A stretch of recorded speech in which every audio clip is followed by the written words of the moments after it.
Kaibigan, magandang araw po sa ating lahat. Ngayon naman po mga kaibigan ay may pag-uusapan na naman ho tayo tungkol po sa router na ito. Bakit po marami po yung gumagamit to ng mga routers na meron pong dual band para po sa kanilang piso wifi. Kung napatalitaan ninyo, nag-trending din po ang mga routers na meron pong 2.4 and 5 GHz. Yung naunang mga videos ko, may mga pagkakamali ho tayong nabanggit. Siyempre, tao lang din naman tayo, diba? So, yung 2.4 and 5 GHz nga pala mga kaibigan, i-explain lamang ho natin ulit. Ipapakita ko po sa inyo yung kaibahan na kailang speed ng 2.4 GHz at saka 5 GHz. Ito yung speed test natin mga kaibigan sa 2.4 GHz. So, try natin kung ilan yung makukuha nating speed. Ayan, pumapalo lang siya ng 40 Mbps mga kaibigan, 45. Okay, so nasa 46 yung download niya at saka yung upload niya is nasa 42. Okay, so ngayon try natin yung 5 GHz mga kaibigan.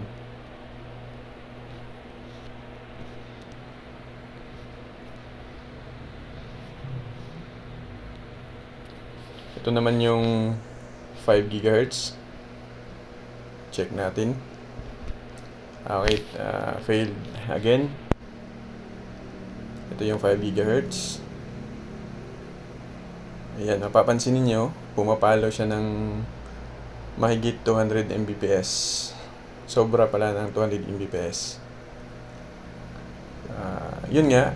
Ayan, yung upload niya is nasa 200 pa din. Yun namang 5 GHz, ang disadvantage lang nun, or dito is, kasi short range lamang po yung 5 GHz mga kaibigan.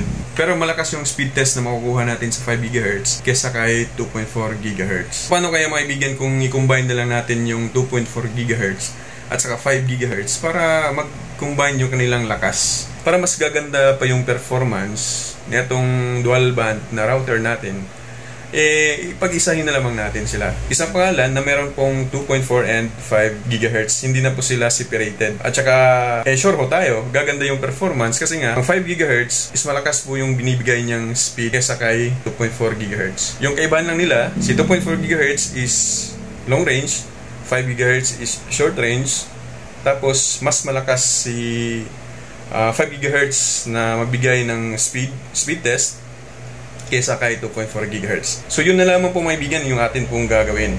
So paano po yung gawin? Punta po tayo sa computer natin. Check natin mga kaibigan yung SSID ng ating router na ginagamit ngayon.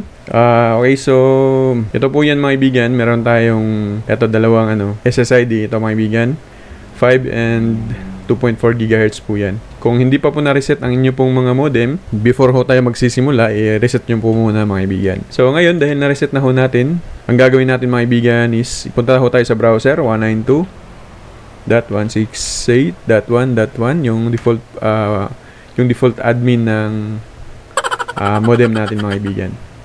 So yung kanyang username default is admin, tapos yung password is 1234. Click login. So, kailangan natin mga kaibigan na baguhin natin yung password ho dito. Yung iba naman ay nagkakamali sa password. So, dapat tama po yung combination na ilalagay ho natin mga kaibigan.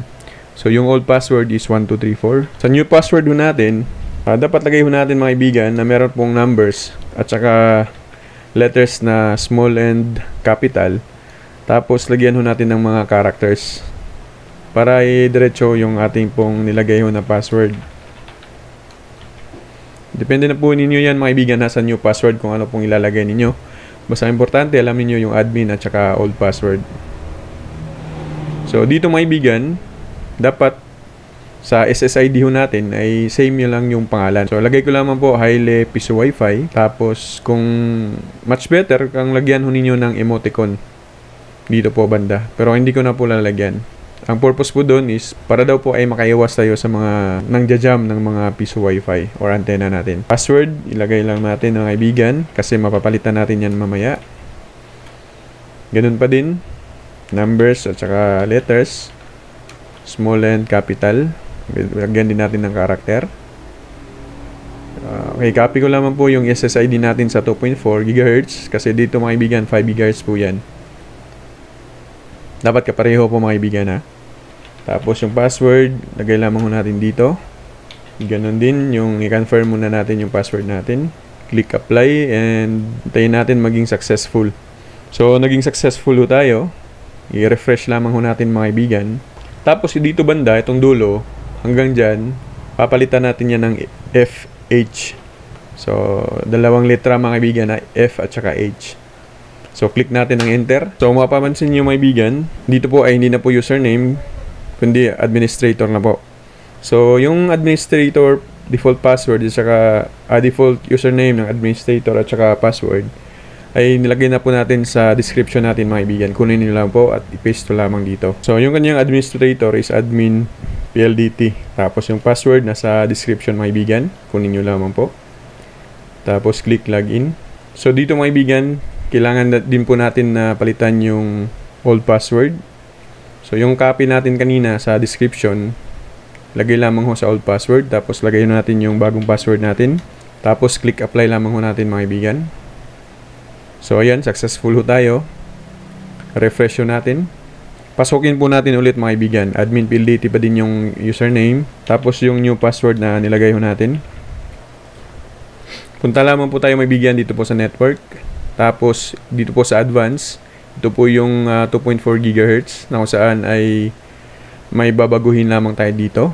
So yung SSID name natin, wag na po baguhin yan. Dito sa security mode mga kaibigan, kailangan open po yan. Tapos dito naman sa encrypt type mga kaibigan, none lang po yan. Tapos click apply. Okay, so ngayon naman pupunta tayo dito sa 5 GHz advance. Since natapos na po natin palitan yung 2.4 GHz, dito naman ay same pa din yung ating gagawin. Security mode, open lamang yan. Encrypt type naman is none. Tapos yan mga kaibigan, click apply. Hintayin lang natin. So pagkatapos mo yan mga kaibigan, punta ko tayo dito sa LAN.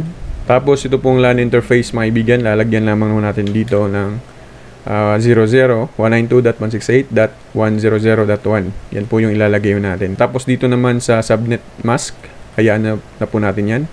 Yun naman pong DHCP server mga kaibigan, scroll down. Tapos yung type natin, disable ho natin. Tapos po niyan mga kaibigan, pag na-click ho natin itong click apply, ay madi-disconnect na ho tayo at hindi na po tayo makapasok pa sa SSID natin pong ginawa kanina. So click apply lamang po mga kaibigan. So check natin mga kaibigan, yun pong SSID ho natin. Ayan po mga kaibigan, high piso Wi-Fi. Hindi ho natin makita yung 2.4 and at saka 5 GHz dito mga kaibigan. Pero kung cellphone ho yung gagamitin natin, makita po natin dyan, high piso Wi-Fi, 2.4 and 5 GHz po. Pakita ko po sa inyo mga kaibigan, gamit ho ang cellphone ho natin. Ayan po mga kaibigan, nakita ho ninyo, high piso Wi-Fi 2.4 GHz / 5 GHz. So, ibig sabihin, nakumbine na po natin yung dalawang band mga kaibigan. So, ganun naman po kasimple mga kaibigan, yung pong pag-config na kung saan ay pag-isahin natin yung pangalan ho or SSID na 2.4 and 5 GHz. Kung kayo po mga kaibigan ay wala pong ganito, tsaka gusto po nyong itry sa inyo po mga piso Wi-Fi, ay meron po tayong benta ho nito. So, ang gagawin lamang natin mga kaibigan, i-click lamang po ninyo at bisitahin ninyo yung pong Shopee store ko. Yung link po ay nasa baba ho nating video, nasa description po mga kaibigan. Kaya po ay Corazonada, click nyo lamang po. At huwag po kayong magalinlangan na mag-add to cart sa Shopee ho ninyo. Yun lamang po mga kaibigan. Again, marami pong salamat and God bless us all.